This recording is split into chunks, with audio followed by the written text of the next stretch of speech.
So I just made 178 inches of single fold 7/8 of an inch wide bias tape out of an 18-inch square of fabric. And I'm here to show you how to do that. 178 inches is 2 inches short of 5 yards.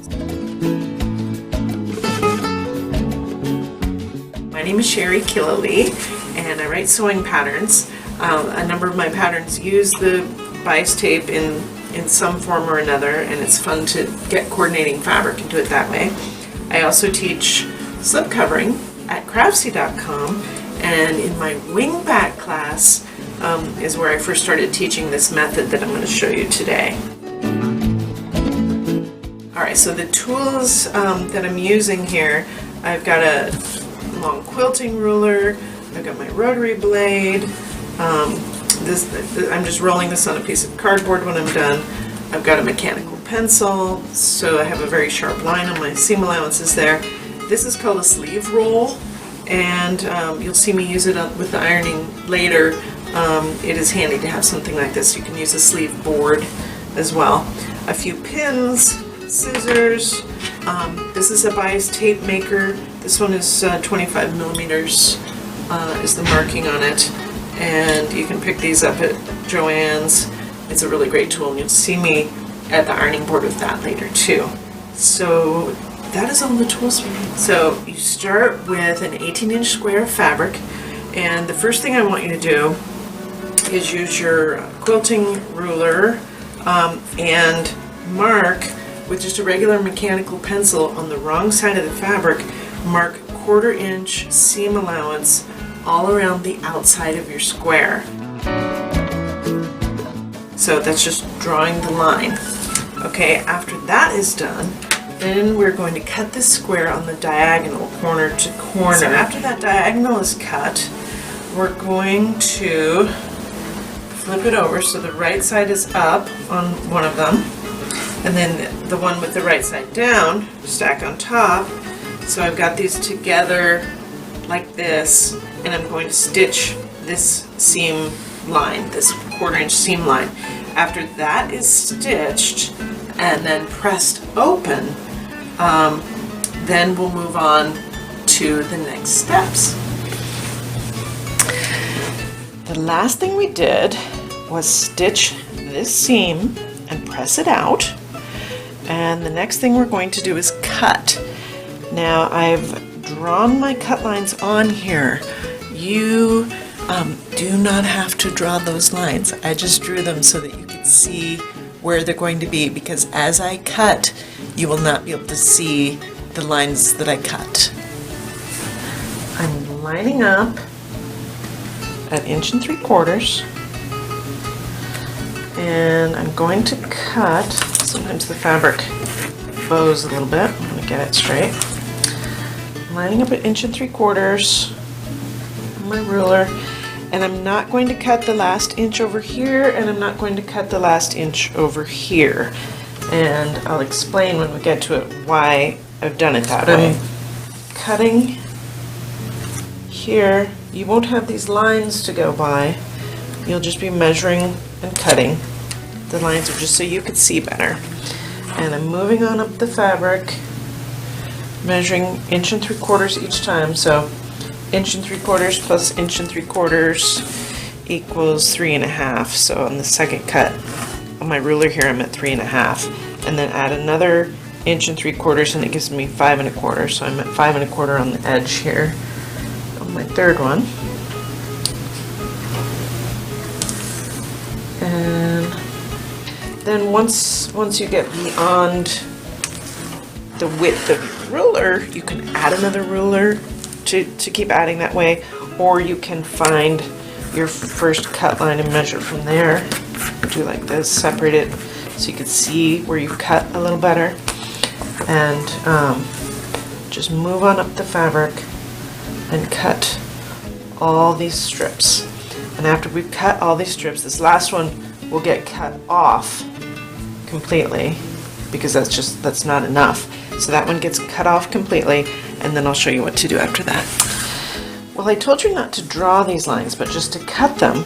One thing I do want you to draw is the intersections here between the seam allowances that we've got, that was the first thing we did, and where these cut lines would cross that seam allowance.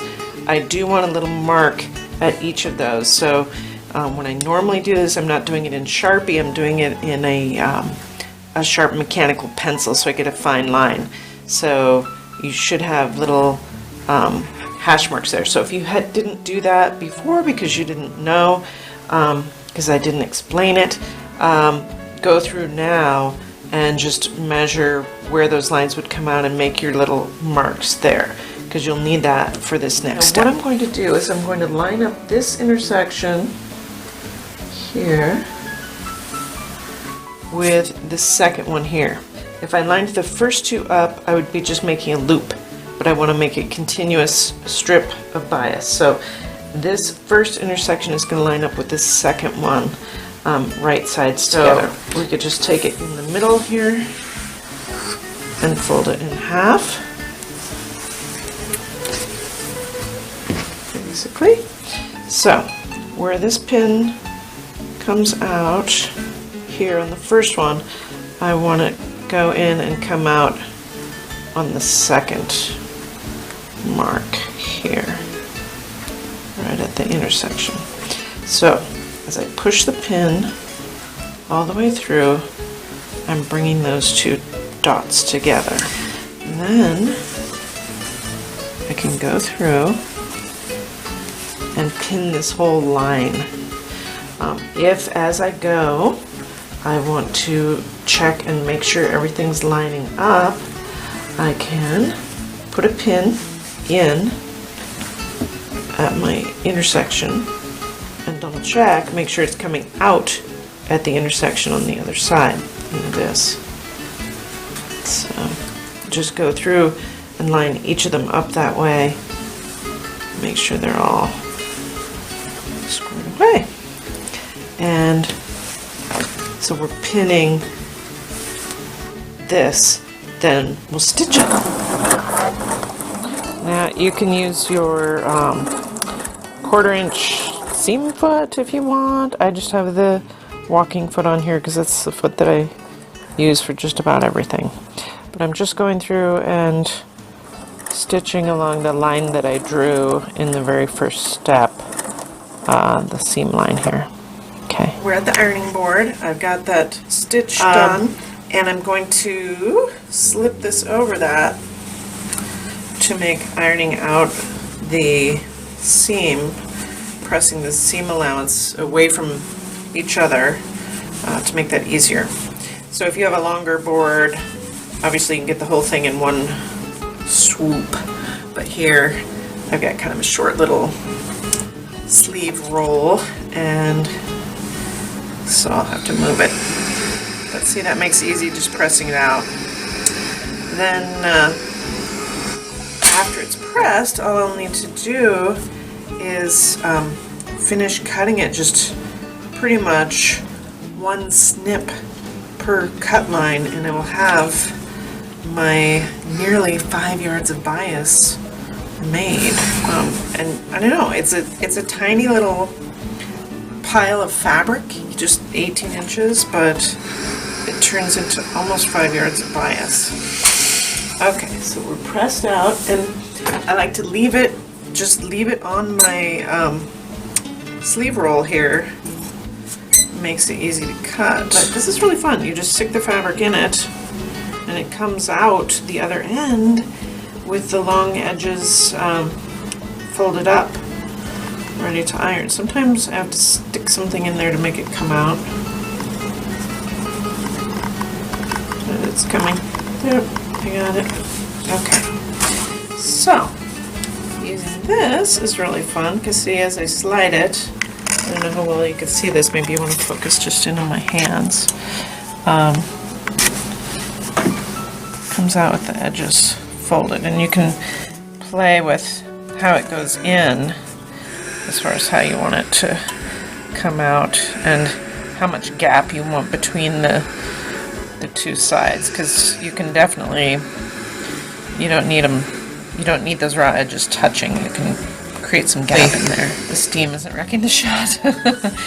But so you go through the whole thing like this. When you get to places where you have a seam, you do have to maybe freshly press the seam, and then be careful how it goes through here so that it doesn't get caught. But see, this scrap here would definitely have been wasted if I just cut strips and then was stitching the strips together, because I would not have bothered to stitch that tiny piece.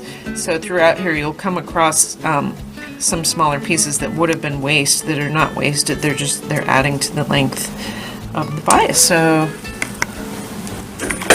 that's it. That's how to make the bias tape the way I do.